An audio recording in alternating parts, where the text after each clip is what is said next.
7e conférence et exposition minière. C'est le Salon international des mines que le Sénégal abrite encore une fois pour parler des géosciences et de l'exploitation responsable des ressources minérales, défis et opportunités pour le développement économique et social. Monsieur le Premier ministre, avec votre permission, je m'en vais clore mon propos par les innovations apportées à la présente édition du Salon international des mines 2023. D'abord, la vitrine minière, qui est un espace dédié pour offrir plus de visibilité aux entreprises locales, titulaires de titres miniers et les fournisseurs locaux de biens et de services, dans le but de promouvoir le contenu local. Monsieur le Premier ministre, je voudrais, avec votre permission et par ces mots, souhaiter la bienvenue à l'ensemble des participants et un excellent CIM, riche en échanges, en découvertes et en opportunités. Merci beaucoup. Des mines et de la géologie du Sénégal, M. Oumar Sarr, à remettre à ses étudiants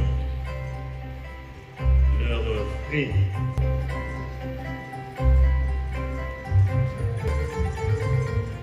Et un chèque de 2 millions de francs CFA.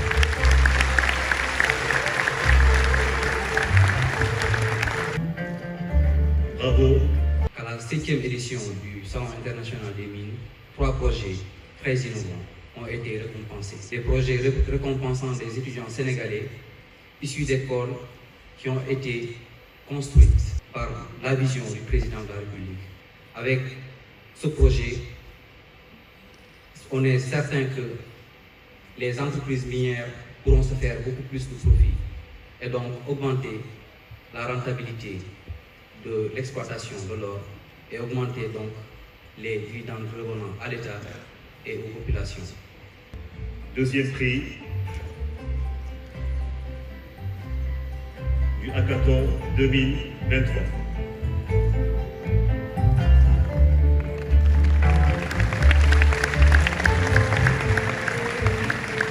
Tu pourras nous dire en quelques mots ce que vous avez proposé pour ce Hackathon 2023. Voilà, l'Institut national du pétrole et du gaz. Monsieur le Premier ministre, entre 2015 et 2017, 2 grandes découvertes de gaz ont été faites au Sénégal. Il s'agit de Yakar Teranga et de GTA. Mais nous savons que ces combustibles fossiles émettent beaucoup de CO2. Alors, serait-il pas intéressant de pouvoir profiter de ces ressources tout en préservant notre environnement? C'est dans cette optique que ma collègue Rosemary-Hélène Correa et moi avons conçu une centrale à gaz avec 0 émission de CO2. L'objectif de la centrale est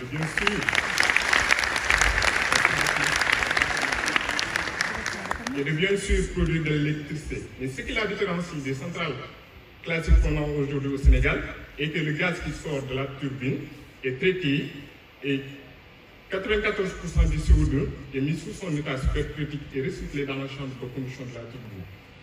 Et cela va permettre à nos centrales de passer d'un rendement de 25% à 42%. Et ceci va impacter le Sénégal en termes de coûts, de réduction du coût de l'énergie. Et tout cela va dans le sens des politiques de l'État du Sénégal visant à réduire nos émissions de gaz à effet de serre tout en profitant de nos ressources naturelles. Merci de votre attention. Responsable de la formation, et Moussa Oularé, business manager. Ce prix vous sera remis par le Premier ministre du Sénégal, M. Amadou Ba. Le premier prix à l'INPG.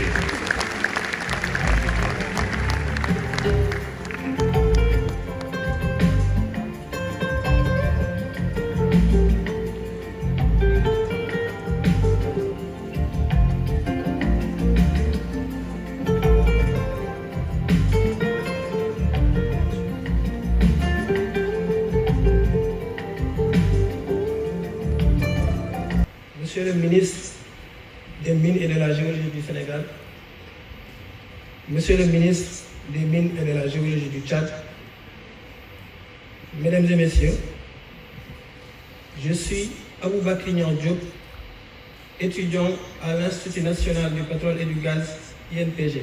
Notre projet porte sur l'utilisation des argiles dans la formulation des boues de forage pétrolier. Face à cette situation et vu le nombre de forages qui seront réalisés au Sénégal, nous avons pu, grâce à un logiciel de simulation des procédés, mettre en place un process qui va permettre d'utiliser les aquacultures du Sénégal en lieu et place de la bentonite. À terme, ce projet permettra à l'État du Sénégal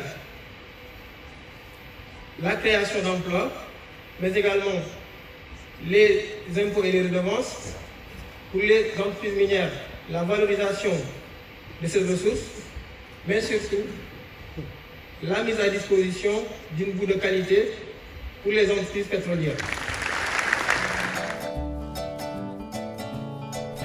Un honneur autant qu'un plaisir de procéder aujourd'hui, au nom du président de la République, son Excellence M. Macky Sall, au lancement des travaux du 7e Salon international des mines.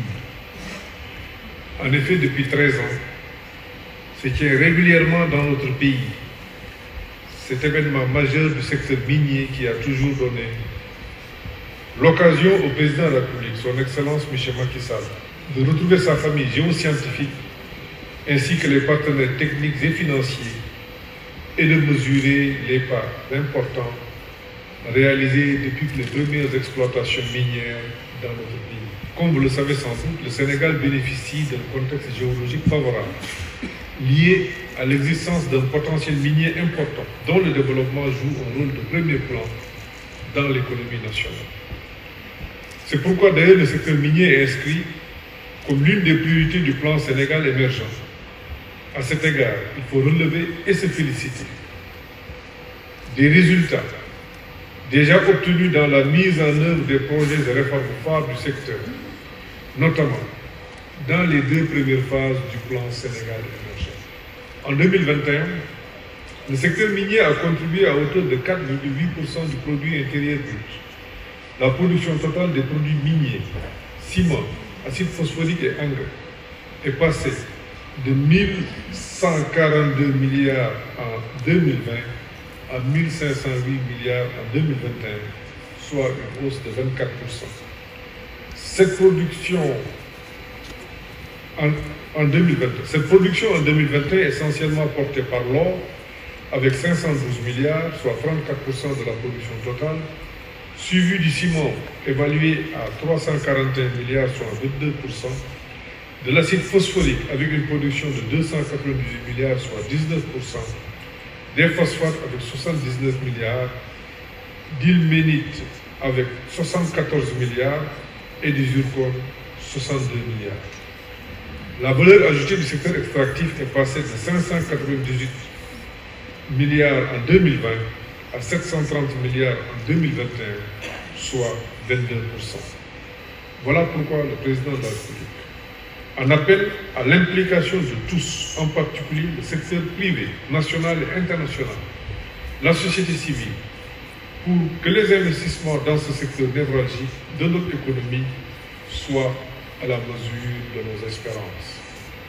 Le président de la République, son Excellence M. Macky Sall, a demandé au gouvernement que toutes les sociétés minières, sans exception, soient assujetties au paiement de cette redevance, qui vient compléter les fonds d'appui et de péréquation dont bénéficient déjà les collectivités territoriales et qui correspondent à 20% des redevances minières, taxes superficielles et droits d'entrée collectés annuellement. Mesdames et messieurs, je voudrais enfin adresser mes vives félicitations à M. le ministre des Mines et de la Géologie, M. Omar Sarr, pour le pari réussi. Plein succès à vos travaux, je déclare, au nom du président de la République, son Excellence M. Macky Sall, ouverte la 7e édition du Salon international des mines du Sénégal et vous remercie de votre très aimable attention.